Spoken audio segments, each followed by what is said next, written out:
Eh bien, nous n'allons pas quitter totalement le domaine du cinéma, puisque dans quelques instants, Liliane Bordoni, Agnès Vincent et Agnès Henry vont vous proposer un magazine qui a pour titre d'ailleurs Cinéma. Un magazine qui comportera différentes rubriques ayant toutes trait au film, qu'il soit de court-métrage, étranger, marginal, qu'il constitue l'événement cinématographique du mois, puis également toutes sortes d'informations dans ce domaine du cinéma. Le dernier journal est toujours prévu à 23h30, mais le moment est maintenant à la poésie. Stéphane Mallarmé, Apparition, dit par Jean Negroni.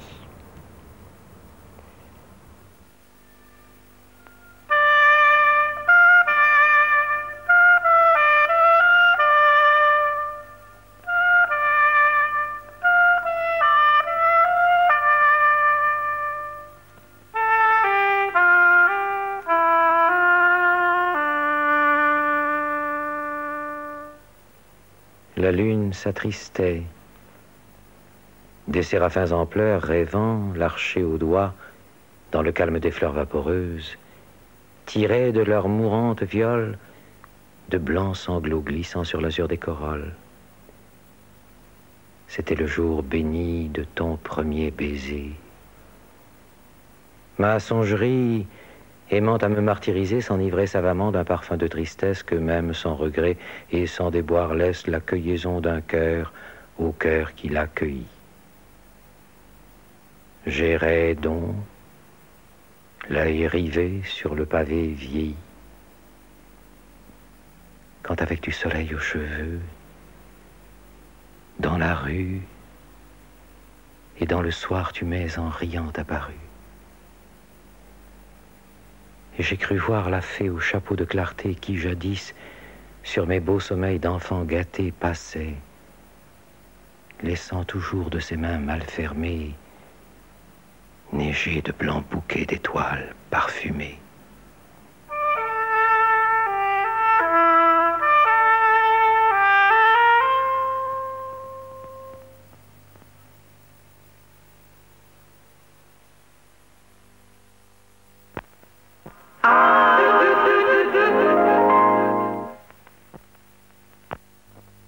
Pour gagner, ces hommes ont besoin d'une gomme qui agrippe. Ils ont choisi Goodyear. En pléthorisme aussi, chez Goodyear, nous avons maîtrisé le problème des gommes. Prenez par exemple une vraie gomme. Du côté tendre, ça agrippe, mais ça suce vite. Du côté dur, ça dure, mais ça n'agrippe pas. Eh bien, nous, Goodyear, avons réuni ces deux qualités de gomme. Résultat, le nouveau pneu tourisme Goodyear Grand Prix S. Vraiment deux pneus en un. Ils freinent court et durent longtemps.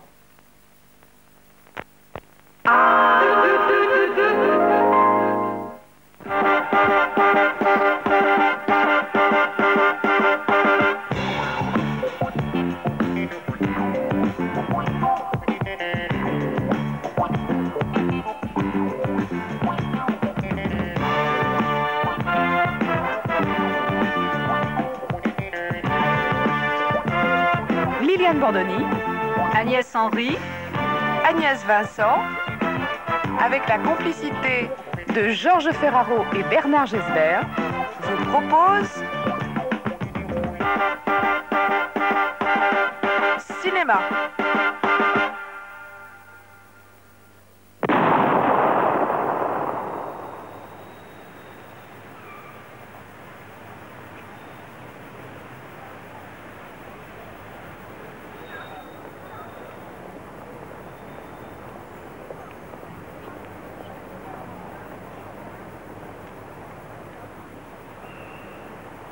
À Paris comme en province, l'indice de fréquentation l'été baisse d'environ un tiers de spectateurs.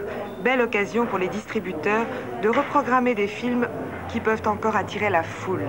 Cela dit, reprise ne signifie pas toujours navet. Et parmi les quelques reprises de cet été 1979, nous en avons sélectionné quelques-unes pour vous.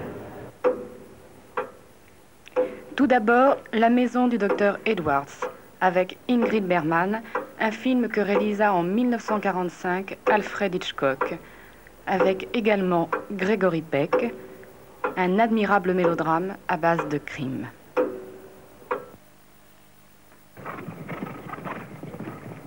Encore quelques jours à attendre avant de voir ou revoir le gigantesque, l'étonnant, le fabuleux, en un mot le monument de William Wyler, Ben-Hur.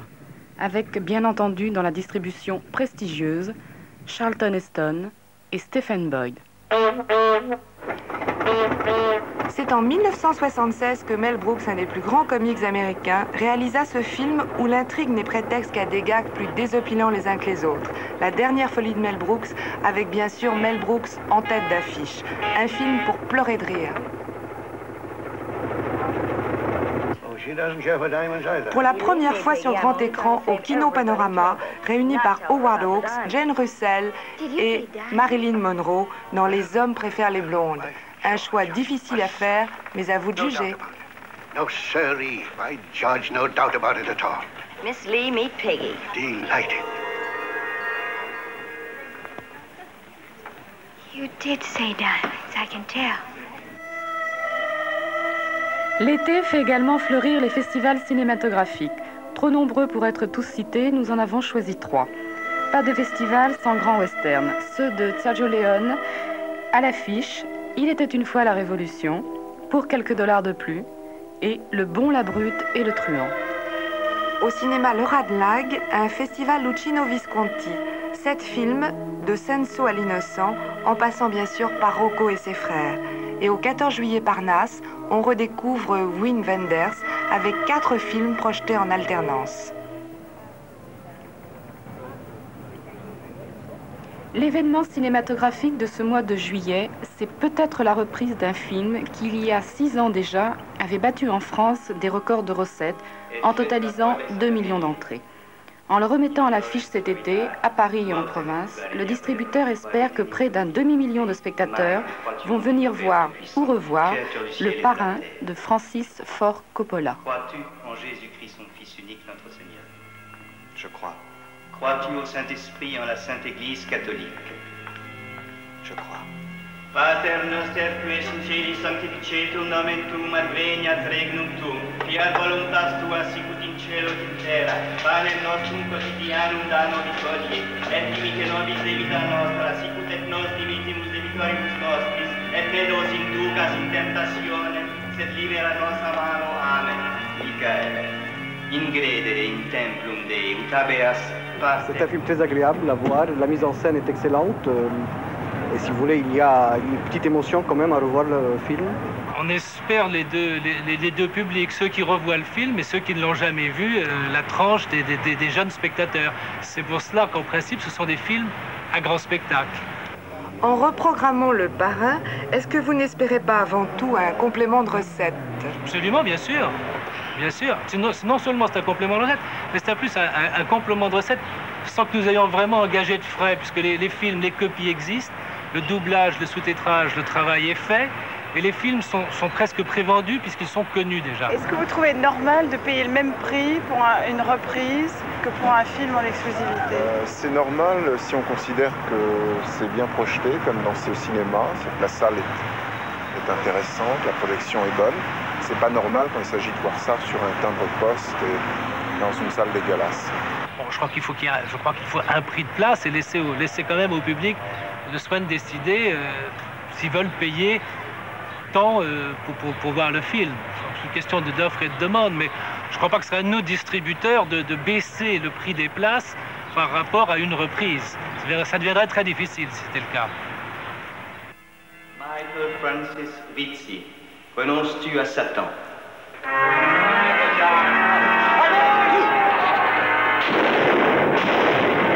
J'y renonce.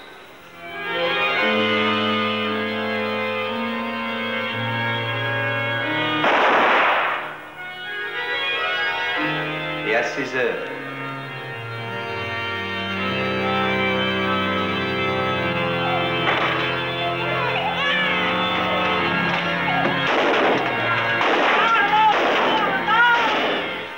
J'y renonce.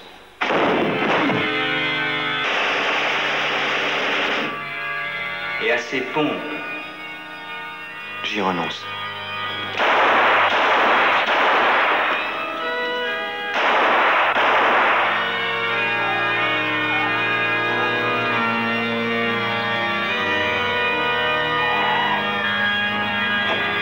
Michael Rizzi, veux-tu recevoir le baptême? Je le veux. In nomine Patris, et Filii, et Spiritus Sancti.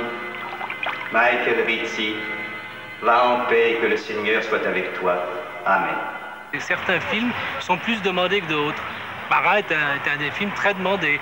Peut-être est-ce le fait qu'il y ait eu un deuxième film, le Parrain numéro 2, peut-être est-ce le fait que le metteur en scène, qui est Francis Ford Coppola, vient de faire un film qui s'appelle Apocalypse Now, qui a été présenté, qui a eu la Palme d'Or ex aequo au Festival de Cannes. À ce moment-là, les gens se souviennent que Coppola a fait le Parrain, peut-être envie de revoir le Parrain, ou éventuellement de le voir d'ailleurs pour la première fois. J'ai envie de le revoir, puis en plus il y a eu tout le phénomène autour de Ford Coppola avec son nouveau film Apocalypse Now, alors je veux voir ce qu'il a refait avant un petit peu pour avoir des éléments comparatifs. Parce que quand il est sorti la première fois, bon, on a vu ça un petit peu comme un trieur, puis je crois que maintenant on essaye de retrouver dans les films de Coppola peut-être un éclairage sur la société américaine un peu plus sociologique, peut-être, je sais pas, je me trompe peut-être, mais... C'est un film de Coppola, c'est un bon film, oui, c'est un film intéressant. Mais j'ai aucune envie de faire de la pub pour ce film alors que tout le monde l'a vu, qu'il est déjà sorti, qu'il a rapporté énormément d'argent aux distributeurs. Et je trouve ça dommage que quand il y a des films intéressants qui sortent, Antenne 2 ne les défende pas, c'est tout. Ah.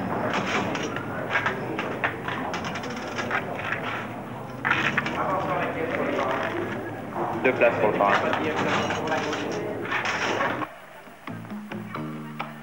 Sans publicité ni promotion, un premier film de Patrick Bruni, produit par un organisme syndical et diffusé dans le cadre de maisons de la culture et de comités d'entreprise.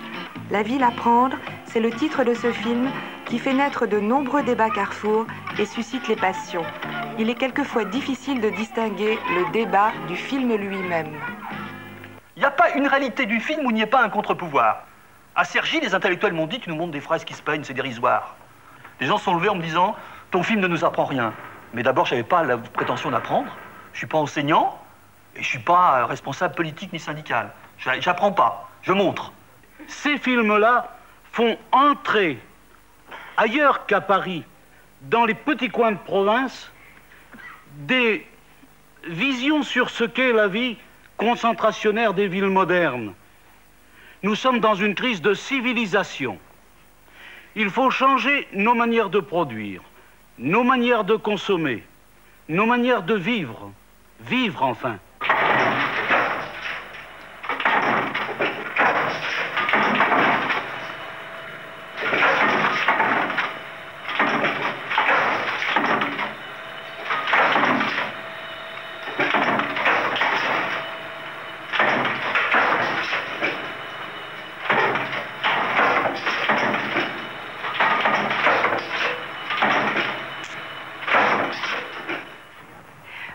Nous, on travaille aux cadences sur des chaînes. Alors, le travail consiste à fabriquer des antennes autoradio.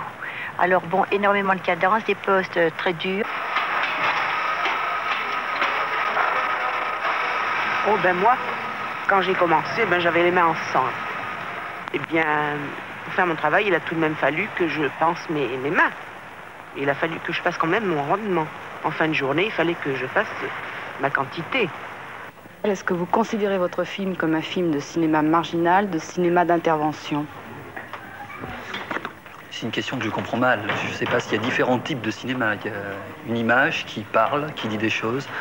À vous de juger, vous l'avez vu, est-ce que c'est un cinéma marginal d'intervention? Je peux dire que par rapport au public qu'on a touché, par rapport au public qui va toucher, je ne pense pas que ce soit un film marginal.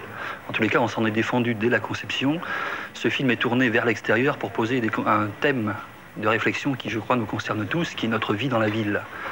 En ce sens, les carrefours, lors de la sortie commerciale, ont bien montré qu'à travers l'enfant, le jeune, l'immigré, les exclus de la ville, le monde du travail, le cadre de vie, le vieux Paris ou les villes nouvelles, il y avait effectivement un thème qui nous concernait tous. Au moins...